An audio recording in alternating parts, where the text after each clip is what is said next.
এবার পবিত্র কোরআনকে চ্যালেঞ্জ করে গভীর সমুদ্রের 400 ফিট গভীরে অভিযান চালালো গবেষকরা। পবিত্র কোরআনে মহাসমুদ্র নিয়ে যা বলা রয়েছে তা প্রমাণ করার জন্য এবং সত্য মিথ্যা যাচাই করার জন্য চালানো হয় এই অভিযান। গভীর সমুদ্রে অভিযান চালিয়ে কোরআনের সাথে কি মিল পেল সেটাই জানবো আজকের ভিডিওতে। প্রিয় দর্শক, আপনারা পবিত্র কোরআনের পক্ষে নাকি বিজ্ঞানীদের পক্ষে অবশ্যই কমেন্ট করে জানাবেন। তো চলুন বেশি কথা না বলে শুরু করি আজকের ভিডিও। পবিত্র কোরআনে কোনো সাধারণ সমুদ্র নিয়ে কথা বলা হয়নি। পবিত্র কোরআনে বলা হয়েছে মহাসমুদ্র নিয়ে।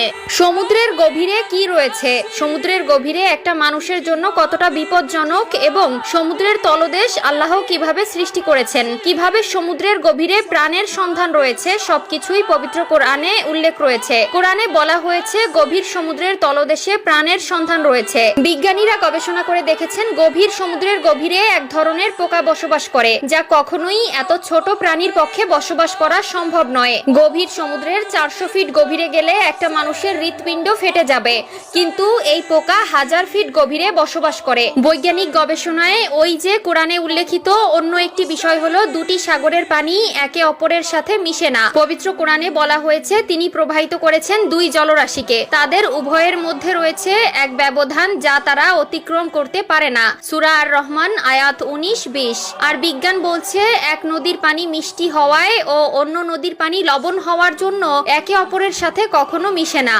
তারা এর বাস্তবতা প্রমাণ করেছে। সাগরের নিচে গভীর অন্ধকার নিয়ে পবিত্র কোরআনে উল্লেখ রয়েছে। কিন্তু মজার বিষয় হলো যে হযরত মুহাম্মদ সাল্লাল্লাহু আলাইহি ওয়াসাল্লামের সময়ে এমন কোনো আবিষ্কার ছিল না যা দিয়ে সমুদ্রের অন্ধকার সম্পর্কে জানা যেত। তাহলে তিনি কিভাবে জানলেন? এই প্রশ্নটি সবারই থেকে যায়। এর সহজ উত্তর হলো যিনি প্রিয় নবীর উপর পবিত্র কোরআন নাজিল করেছেন তিনি তাকে জানিয়েছেন গভীর সমুদ্রের গভীরতা ও অন্ধকার সম্পর্কে। এখন তো আধুনিক বিজ্ঞানের যুগ। বিজ্ঞান নানাভাবে নানান যন্ত্রপাতি আবিষ্কার করছে এবং তার অভিযান চালিয়ে তার বাস্তবতা ও সত্যতা প্রমাণ করেছে। পবিত্র কোরআনে উল্লেখিত সকল বিষয় আধুনিক বিজ্ঞান একের পর এক সত্য প্রমাণ করছে।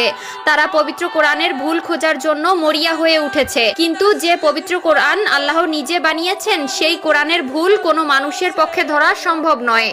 এই কোরআনে রয়েছে অতীত এবং বর্তমান আর ভবিষ্যতে ঘটার মতন দিক নির্দেশনা। দিন যতই যাচ্ছে বিজ্ঞানীরা ততই অবাক হয়ে যাচ্ছেন কিভাবে বিজ্ঞানের সাথে পবিত্র কোরআনের এত মিল হলো। তারা বিশ্বাস করে নিয়েছেন পবিত্র কোরআন মানব রচিত কোনো বই নয়, এটি আল্লাহর প্রদত্ত একটি আসমানি কিতাব। পৃথিবীর 4 ভাগের 3 ভাগ জল এবং 1 ভাগ স্থল, আর এই 3 ভাগের বেশিরভাগই দখল করে নিয়েছে সাগর ও মহাসাগর। পবিত্র কোরআনে 114টি সূরার মধ্যে 25টি সূরায় 40 বার এসেছে সাগর শব্দটি। এই কোরআন মানুষ বা জিনের পক্ষে বানানো সম্ভব নয়, এ নিয়ে অনেকবার চ্যালেঞ্জ দেওয়া হয়েছে পবিত্র কোরআনে। 400 বছর ধরে অনেক বিজ্ঞানীরা চেষ্টা করেও এই চ্যালেঞ্জে সফল হতে পারেননি।